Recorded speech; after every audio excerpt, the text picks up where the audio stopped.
Bismillahirrahmanirrahim. Assalamualaikum warahmatullahi wabarakatuh.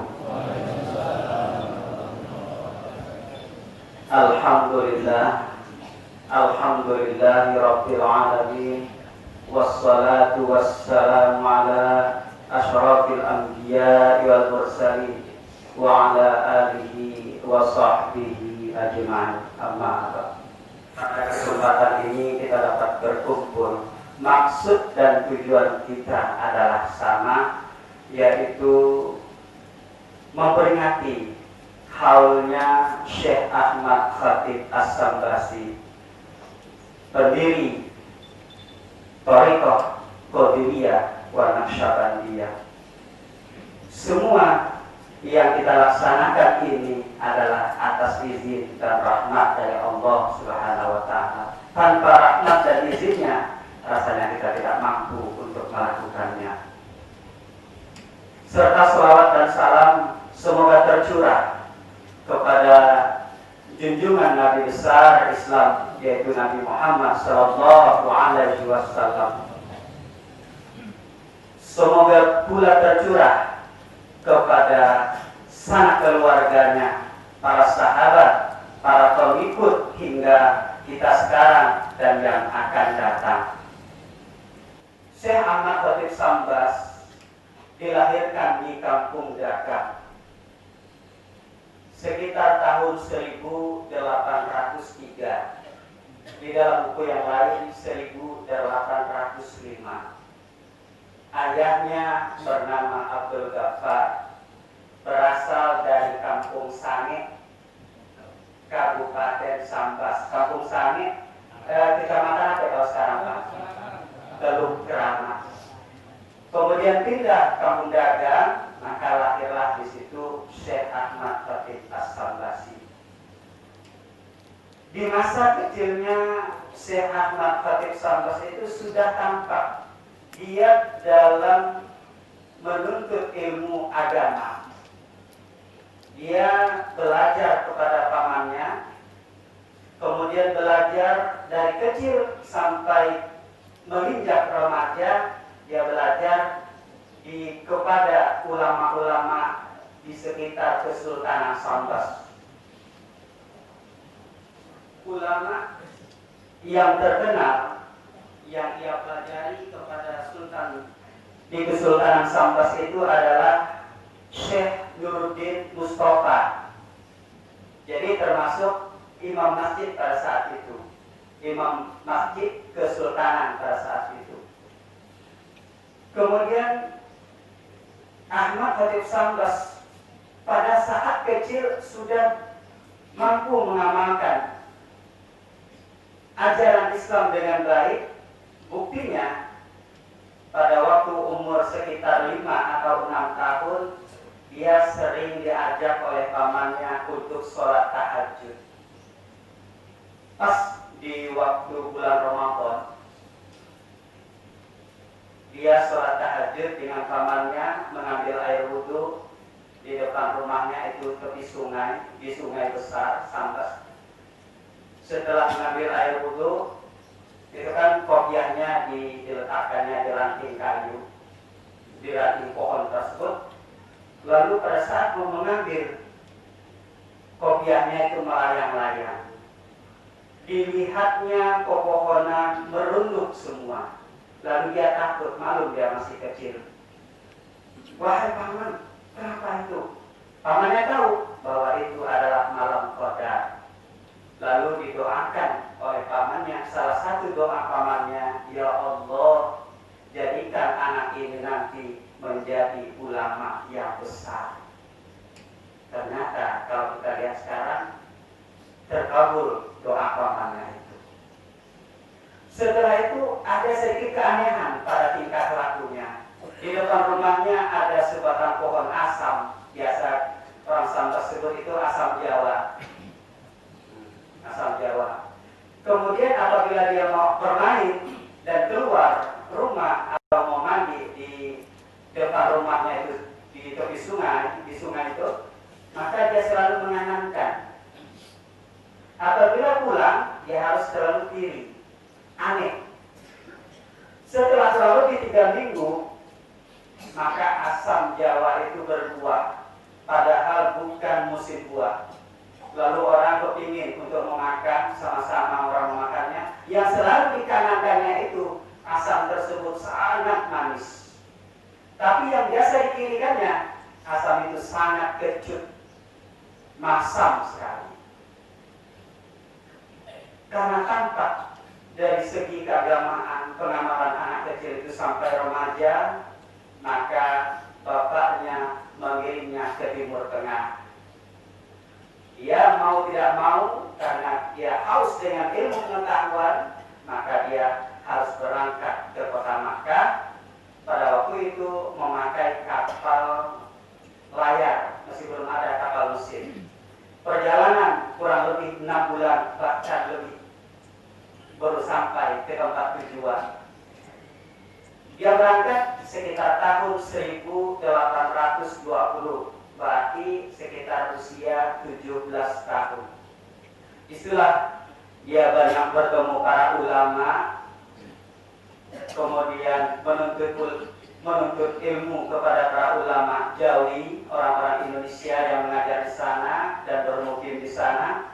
Tapi gurunya yang sangat terkenal itu adalah Syekh Daud Al-Fatani, orang Thailand yang bermukim di sana. Dialah nantinya dia adalah dia adalah mursyid tarekat Syatwariyah. Mungkin Syekh Ahmad Rafiq Basri belajar tarekat Syatwariyah. Kemudian Syekh Daud Al-Fatani mengirimkan kepada mursyid yang terkenal. Mursyid yang terkenal itu yaitu Syekh Samsudin, mursyid Thariqah Qadiriyah. Kemudian disitulah Syekh Ahmad Khatib Sambas banyak kemajuan tentang spiritualnya, tentang keilmu agamaannya. Maka disitulah sehingga dengan pendek kata Syekh Samsudin sudah masa tuanya melimpahkan sepenuhnya kepada Syekh Ahmad Khatib Sambas untuk menggantikan kedudukan gurunya sebagai mursyid. Jadi gurunya banyak. Salah satu yang dari Indonesia juga Syekh Muhammad Hasan Al-Ganjari, Syekh Tarekat Samaniyah. Kemungkinan besar Ahmad Khatib Sambas juga belajar Thariqah Samaniyah kepada gurunya tadi. Kemudian dia mempelajari, kemudian sekaligus karena sudah ada titah dari gurunya, maka dia melanjutkan Thariqah Qadiriyah, disebarluaskan thariqah tersebut cuma tidak begitu lama, sekitar tahunan, berapa tahun itu kita tidak ketahui. Lalu dia memutuskan alangkah bagusnya thariqah yang dia pelajari, kurang lebih ada 5 thariqah, digabungkannya jadi satu. Disebutlah thariqah itu thariqah Qadiriyah wa Naqsyabandiyah. Thariqah yang digabungkannya itu thariqah Qadiriyah, thariqah Naqsyabandiyah, thariqah Al-Junaidiyah, thariqah Anfasiyah, dan thariqah Muwafaqah. Jadi 5, tapi yang menonjol sekali ajarannya ada 2 thariqah, thariqah Qadiriyah wa Naqsyabandiyah, sehingga para muridnya sepakat bahwa itu adalah thariqah Qadiriyah wa Naqsyabandiyah. Kemudian dalam tawasul pun dia mengajarkan thariqah Qadiriyah wa Naqsyabandiyah. Murid-muridnya ini sangat banyak, baik luar Indonesia ataupun ulama-ulama Indonesia sangat banyak. Mungkin kita tidak terlacak, sedikit barangkali yang dapat kita lacak itu muridnya. Muridnya yang terkenal itu adalah salah satunya adalah Syekh Abdul Karim Al-Bantari, orang Banten. Jadi pada saat dekat-dekatnya tahun-tahunnya untuk meninggal dunia, Syekh Ahmad Khatib Sambas itu mengirimkan surat kepada Syekh Abdul Karim Al-Bantani untuk menduduki tempatnya di Makkah tersebut, menggantikan gurunya sebagai mursyid. Tapi pada saat itu Syekh Abdul Karim Al-Bantani sudah membuka pondok pesantren di Banten. Kemudian setelah 2 tahun Syekh Ahmad Khatib As-Sambasi meninggal, barulah Syekh Abdul Karim Al-Bantani bersama keluarga pergi ke Makkah, kemudian menjadi mursyid di sana.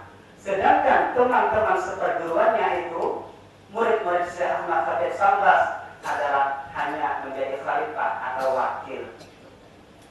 Jadi yang memegang tampuknya adalah Syekh Abdul Karim Al-Bantani. Tetapi setelah meninggal Syekh Abdul Karim Al-Bantani, maka yang wakil talqin tersebut mandiri. Yang di Sambas ini mandiri, yang di Suryalaya ini mandiri, yang Syekh yang di Madura itu Syekh Hasbu Al-Maduri itu mandiri semua. Nah, itu mandiri. Kenapa Syekh Ahmad Khatib Sambas itu cenderung kepada Syekh Abdul Karim Al-Bantani? Jadi guru saya pernah bercerita, Syekh Ahmad Khatib Sambas ini pada saat dia sakit perut, berak-berak atau buang air besar, mencret-mencret, lalu Syekh Abdul Karim itu ada sebagai melayani juga. Pas mencret dia, langsung tanpa pikir panjang lagi Syekh Abdul Karim mengambil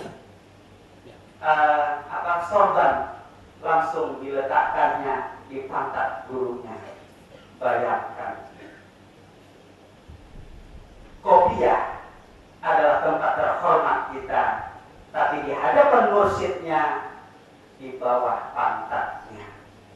Sampai-sampai Syekh Ahmad Khatib berbicara kepadanya, kamulah satu-satunya murid yang tersayang. Memang teman-teman seperguruannya itu memang segan kepada dia, memang tingkat keilmuannya tinggi dan spiritualnya juga tinggi. Kemudian murid yang lain, Syekh Tolha Al-Cireboni. Nah, dari silsilah Syekh Tolha Al-Cireboni yang di Tasikmalaya ini, ini salah satu dari silsilah dari Syekh Tolha adalah wakil talqin, yaitu Kiai Haji Muhammad Fattah, kemudian Syekh Abah Gaus, ini termasuk dari silsilahnya. Jadi dari sinilah sampai ke Abah Anom, lalu dari situlah dia membentuk wakil talqin dari berbagai pelosok, sangat penting sekali, bahkan menyebar hampir ke seluruh pelosok di Indonesia dan di Asia. Jadi itu sangat berperan penting sekali. Kemudian yang dari Madura menyebarkan juga hanya Jawa Timur, Madura, Jawa Tengah, sampai seterusnya, itu menyebar dengan pesatnya. Sekarang di Sambas ada muridnya dua yang langsung belajar kepada Ahmad Khatib Sambas di Makkah, yaitu Syekh Muhammad Sa'ad di Selakau. Asalnya dia orang Tanjung Rengas, Sambas. Langsung pergi ke Makkah, belajar kurang lebih belasan tahun. Setelah itu pulang, dia tidak pulang ke Sambas, dia pulang ke Banjarmasin di Amuntai, dia mengajar di sana kurang lebih 12 tahun. Setelah itu baru kembali ke Sambas, tetapi dia langsung membuka tanah di Selakau. Kalau kita mau ke sana Bapak Ibu, dari sini atau dari Pemangkat mau ke Singkawang atau Pontianak, itu kan di Selakau ada jembatan panjang. Pas di tengah-tengah jembatan kita menoleh ke samping kiri kurang lebih 200 meter dari jembatan itu, di tepi sungai itu masih ada masjidnya, yang masih dipergunakan, rumahnya masih ada tapi kosong. Kemudian dia dimakamkan di samping masjidnya. Itu menurut orang-orang dia adalah termasuk waliullah. Ya mungkin wali mastur, wali yang kurang dikenal. Kalau wali masyhur, wali yang sudah dikenal. Dia menyebarluaskan, tapi kalau angkatan lama, artinya sepeninggal dia kemudian diteruskan oleh anaknya Haji Zainal, itu pengikut-pengikutnya masih ramai, angkatan tua. Kemudian digantikan oleh Syekh Hasan Mukri, itu pengikutnya masih ramai. Digantikan oleh Syekh Marzuq di Semparo, itu pengikutnya masih ramai. Setelah itu digantikan oleh Syekh Ja'far Tarik Bilal, itu pengikutnya sudah berkurang. Artinya angkatan muda itu sudah berkurang. Sekarang diteruskan oleh Syekh Bujang di Semparo. Kemudian Syekh Tamimi yang sekarang bermukim di Pontianak. Pengikutnya tidak terlalu banyak. Itulah mungkin sebabnya tadi harus berusia 40 tahun, syarat ketat itu. Kemudian harus betul-betul mengamalkan ajaran Islam dulu, sholatnya rajin, puasanya rajin, kalau tidak bahaya. Yang ketiga, doktrinnya itu belajar tarekat bisa menyebabkan gila. Itu yang susah. Padahal kalau gila itu mursyidnya dulu yang gila. Kan begitu dia. Rumusnya kan begitu. Tapi ternyata mursyidnya tidak. Yang membuat gila mungkin tidak itu. Kemudian harus paham betul dengan ilmu tasawuf, ilmu tauhid, ilmu fikih, sehingga mau dekat takut. Akhirnya sedikit hampir tidak dikenal. Tarekat Qadiriyah Wanasabandiyah di Sambas, hanya segelintir orang. Kemudian padahal mursyidnya ada 2, muridnya langsung di sekitar Sambas ini. Berbeda dengan di luar Kabupaten Sambas, sangat besar, jutaan pengikutnya. Kemudian murid Ahmad Rafiq Sambas yang kedua adalah Syekh Nurdin. Sekarang dia dimakamkan keturunan dari Filipina, Datuk Cane, kemudian datuknya itu, kemudian sekarang dia dimakamkan di sini sekitar 300 dari masjid, 300 meter. Jadi Bapak Ibu nanti setelah selesai acara boleh untuk berziarah ke makam beliau. Dia disebut keramat Tekarang. Kenapa disebut keramat Tekarang? Karena dia banyak mempunyai keistimewaan atau karomah masa hidupnya atau setelah meninggal. Dia termasuk pada saat dia hidup penyebar tarekat Qadiriyah Wanasabandiyah, dan dia juga termasuk penasehat keagamaan pada masa Raja Atifuddin, Raja ke-13 yang biasa digelar dengan Sultan Muhammad Syafiuddin II. Muhammad Syafiuddin II memerintah itu mulai dari tahun 1866 sampai 1922. Dia meninggal wafat 1924. Jadi berarti Syekh Nurdin pada saat itu dia menjadi penasehat kerajaan. Kadang-kadang raja datang ke sini lewat perahu. Kadang-kadang dia diperintahkan oleh raja untuk ke Kesultanan Sambas. Ada cerita aneh karomahnya. Pada saat saat dia diperintah oleh raja untuk pergi ke keraton Sambas, langsung dia pergi dengan anak muridnya. Muridnya itu, ya anak muridnya pakai sampan yang tertutup, yang biasa disebut orang Sambas perahu kajang. Nah, kemudian mendayung. Setelah kurang lebih sampai ke Muara Ulakan, sekitar 100 meter dari keraton sungai itu, 100 meter, dilihat oleh muridnya yang mendayung itu, ternyata siapa itu? Guru. Ternyata gurunya sudah ngambil air wudhu.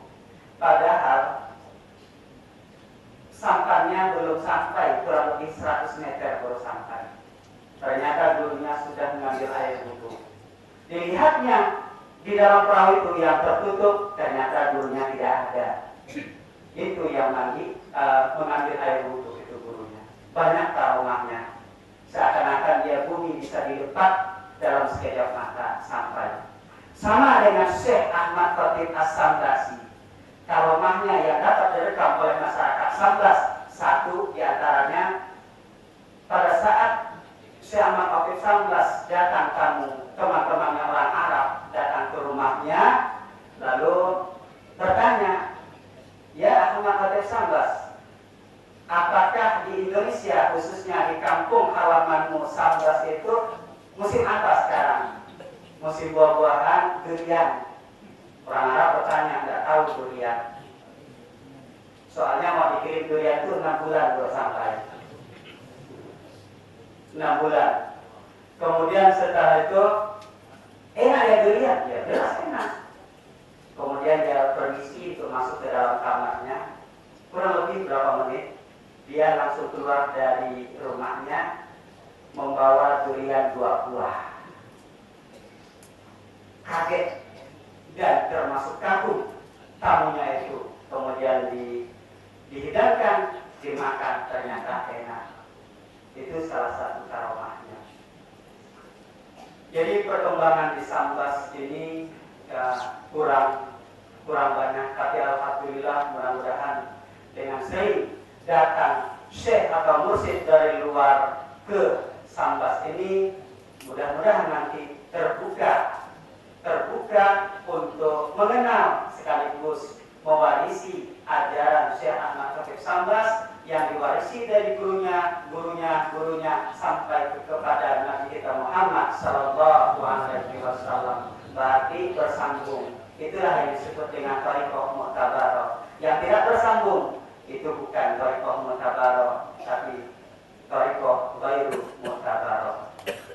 Barangkali Bapak Ibu, hanya inilah yang dapat kami sampaikan. Mudah-mudahan ada sedikit manfaatnya bagi kita. Terima kasih atas perhatiannya.